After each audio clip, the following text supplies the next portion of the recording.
My husband's friend messaged. He said you'd never find out. Too funny. I replied, too bad. I just emptied our joint account, moved out, and sent the screenshots to his boss. He called me, screaming, and I just hit block. It was a sweltering Thursday afternoon in Butuan City. The kind where the air feels thick, and even the shade offers little relief. I had just returned home from teaching English literature at the local high school. My students had been particularly restless that day, making me more exhausted than usual. Seeking solace, I brewed a cup of Barako coffee, its strong aroma filling our modest living room. As I settled into our worn-out sofa, my phone buzzed on the coffee table. I picked it up, expecting a message from a colleague or a reminder about an upcoming school event.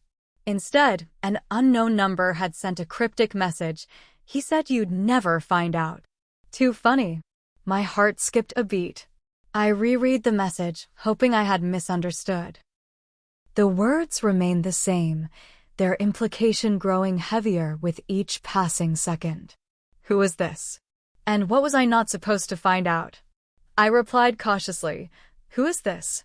Minutes felt like hours as I stared at my phone, waiting for a response. None came. The room, once comforting, now felt suffocating. Questions swirled in my mind. Was this a prank? A mistake? Or something more sinister? When Marco, my husband of 10 years, returned home that evening, I showed him the message. He glanced at it briefly and chuckled. Probably a wrong number, Anna. Don't let it get to you, he said, placing a reassuring hand on my shoulder. But his laughter felt forced, and his eyes didn't meet mine. That night, as he slept beside me, I lay awake, the message replaying in my mind. In the days that followed, Marco's behavior began to change.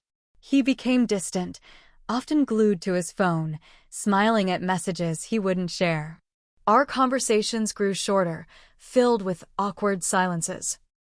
He started working late more frequently, citing sudden meetings and tight deadlines. One evening, after another solitary dinner, I decided I couldn't ignore my instincts any longer. While Marco was in the shower, his phone buzzed on the nightstand. A message preview flashed on the screen. Can't wait to see you again. Last night was amazing. My hands trembled as I unlocked his phone, a breach of trust, but I felt I was already drowning in betrayal. What I found confirmed my worst fears. A series of messages between Marco and someone named Liza painted a vivid picture of their affair.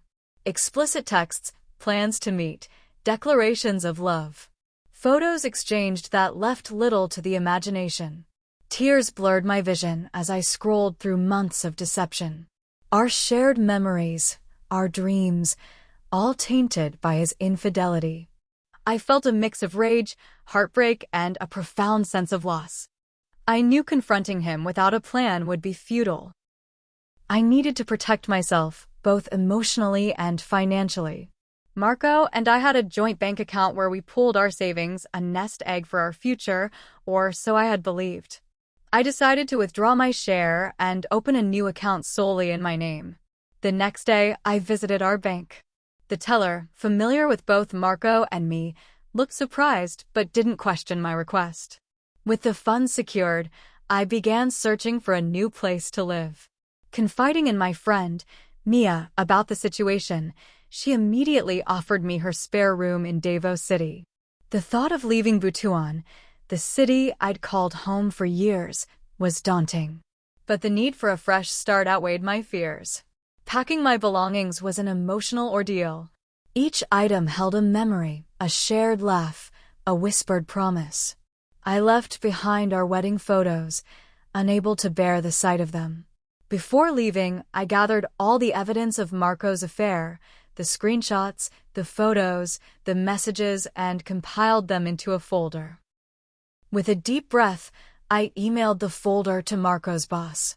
I knew the company's strict policy on workplace relationships, especially those that breached ethical boundaries. I wasn't seeking revenge. I wanted accountability. As I loaded the last of my bags into the taxi, my phone rang. Marco's name flashed on the screen. I hesitated but answered. Anna, what's going on? My card just got declined, and I can't access our account, he said, panic evident in his voice. I've taken my share of the savings and moved out.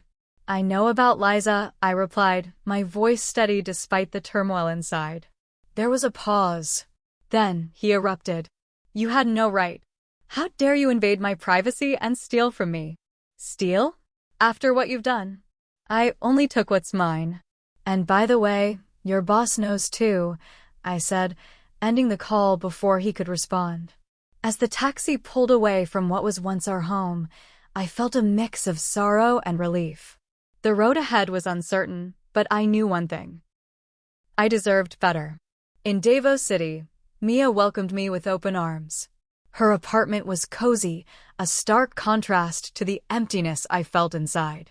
Determined to rebuild, I applied for teaching positions and was fortunate to secure a role at a reputable school. The students were welcoming, their enthusiasm reigniting my passion for teaching. One weekend, Mia suggested we visit a local animal shelter, Animal Rescue Rehabilitation and Fostering Davo Incorporated. She believed adopting a pet might bring some comfort. As we walked through the shelter, a timid dog with soulful eyes caught my attention. The staff told me her name was Bituin, a survivor of neglect and hardship. Taking Bituin home marked the beginning of my healing journey. Her unconditional love and trust reminded me daily of resilience and the capacity to move forward. Months passed. Marco attempted to contact me multiple times, oscillating between apologies and accusations. I chose not to respond, focusing instead on my new life. Through therapy and the support of friends like Mia, I began to rediscover myself. Reflecting on the past, I realized that while the betrayal had shattered me, it also paved the way for growth and self-discovery. I learned the importance of self-worth, boundaries, and the strength that comes from facing adversity head-on. Things started to feel normal again. At least as normal as they could be after what I went through. I was teaching again. Bituin greeted me every day with her wagging tail, and Mia made sure I didn't lock myself away in pain. But life has a way of pulling you back into chaos, even when you think you've escaped it. It started with a letter. It wasn't an email or a call Marco knew I wouldn't answer. Instead, he sent a plain white envelope to Mia's apartment, addressed to me in his handwriting. She handed it to me without saying a word, her face tense. I opened it with shaking hands. You may think you've won, but it's not over. You'll regret what you did to me.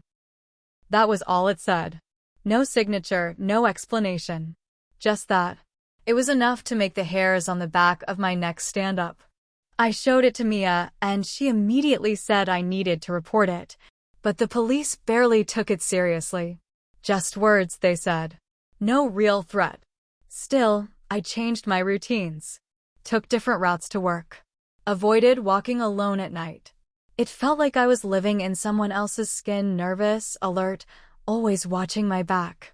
A week later, I found out Marco wasn't in Butuan anymore. He had transferred to Davo. I learned this by accident when a teacher from another school asked if I knew that Marco guy who used to work at Alton Corporation. I froze when she said he had recently started working in their admin department through a different outsourcing agency. I didn't want to believe it, but I checked. She wasn't lying. He was here. That night, I couldn't sleep. My thoughts spiraled. Had he moved here to be closer to me? Was he watching me? Or was this some twisted coincidence? It didn't feel like one. Things got worse fast. One day, I got to school and found an envelope on my desk. No name, just a piece of paper inside with a single sentence. He still talks about you every day. You should be careful. No one saw who left it. The front office had no record of a visitor. The CCTV? Malfunctioned, they said. Classic. Mia was furious. She wanted me to move again, said we could go somewhere farther. But I was tired of running. Tired of letting him keep control of my life even from a distance. So I stayed. But I documented everything. Every message. Every strange call. Every time I thought I saw someone watching me outside my school or the apartment. Then came the biggest blow. I got called into the principal's office. He looked uncomfortable, like he didn't want to say what he was about to say. "There's been a complaint, Anna," he said. "A parent reported that you were having inappropriate conversations with one of the older students. There's no proof, but we have to take it seriously." I nearly passed out. It was such a blatant lie. I've been nothing but professional. I knew instantly where this was coming from. Marco. I told the principal everything. About the messages, the cheating, the threats. He nodded, said he believed me, but his hands were tied. I was put on administrative leave while they investigated. I sat in my car outside the school and cried. Everything I had worked to rebuild was falling apart again. I had proof of the harassment, but it felt like no one really cared until things got too far. And now it was too far. I called a lawyer. She was sharp, no nonsense, and as soon as I laid everything out for her, she said I had a case. Not just against Marco, but possibly against his new employer if they knew about his behavior and looked the other way. But there was more. The lawyer ran a background check on Marco. And that's when the twist came. Marco wasn't Marco. At least, not completely. His real name was Marcial Rey Sanchez. Marco was a nickname he used, and he had a past I never knew about. A suspended license for stalking an ex-girlfriend in Cebu 5 years before we met. Charges were dropped, but the pattern was there. I felt sick. How had I not seen this? How had I lived with him, loved him, trusted him, when this was who he really was? I thought leaving him was the end of the story, but it wasn't. He wasn't just bitter. He was dangerous. And now I was in his city. More to come. I started to feel like I was living in someone else's life. Every move I made felt like it echoed through invisible wires he had strung around me. Still, I followed my lawyer's advice. Document, document, document. I installed a dashcam, changed all my passwords, added cameras to Mia's apartment with her help, and even had bitumen microchipped and registered in my name just in case. But nothing prepared me for what came next. I was home one evening, grading papers while Mia cooked dinner, when I heard bitumen barking nonstop by the door. Not her usual bark. This was different, high-pitched, scared. I rushed over and found an envelope taped to our front door. My stomach dropped. I peeled it off, walked back inside, and opened it with shaking fingers. Inside was a photo. Grainy, but clear enough to make my knees go weak.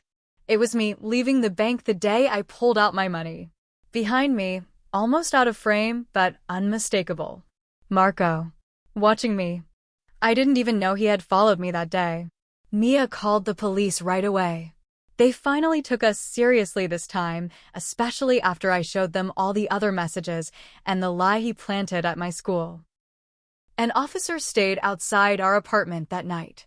But even with law enforcement now involved, I couldn't shake the fear that something worse was coming. And it was. A week later, I got a message from Liza. Yes, her. I know you hate me, but you need to know the truth. Marco lied to both of us. I stared at my phone, rereading it a dozen times. I wasn't going to reply at first, but curiosity won. I asked her what she meant. She sent voice notes. She sounded scared. Shaken. She said Marco told her I had cheated on him and that I emptied their account out of spite.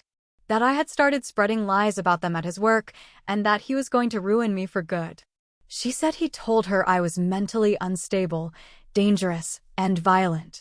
She believed him until he started doing to her what he did to me. The controlling behavior.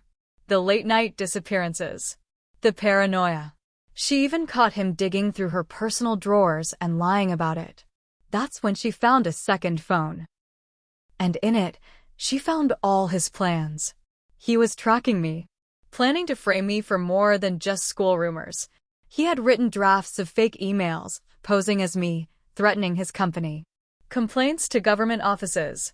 She found a burner email address that had already been sending things to random blogs and even the city council using my name. Liza panicked. That's why she reached out. She was scared. For herself. For me. She offered to meet and hand me everything. We met in a public place, inside a busy mall in Davao, at a coffee shop where people came and went every few minutes. Liza looked worn down, pale, like she hadn't slept in days. She handed me a flash drive. "Everything's on here," she said, not meeting my eyes. "Emails, texts, screenshots. He's trying to destroy you. He even tried to convince me to help him. Said he wanted you to pay for humiliating him." I didn't know what he was capable of until now. I thanked her and walked away. I didn't trust her. Not fully. But I believed the fear in her eyes. And what she gave me, it backed everything up. It was worse than I imagined. He had created full scripts, fake conversations, fabricated screenshots that made it look like I was stalking him. One of them had my name attached to a burner number that sent threatening messages. He planned to submit them to his lawyer to build a case against me. He wanted to reverse the roles. Make me the abuser, the cheater, the unstable one. I forwarded everything to my lawyer. Her reply came fast. "This changes everything. We're going to the police again. But also, we're filing for a restraining order."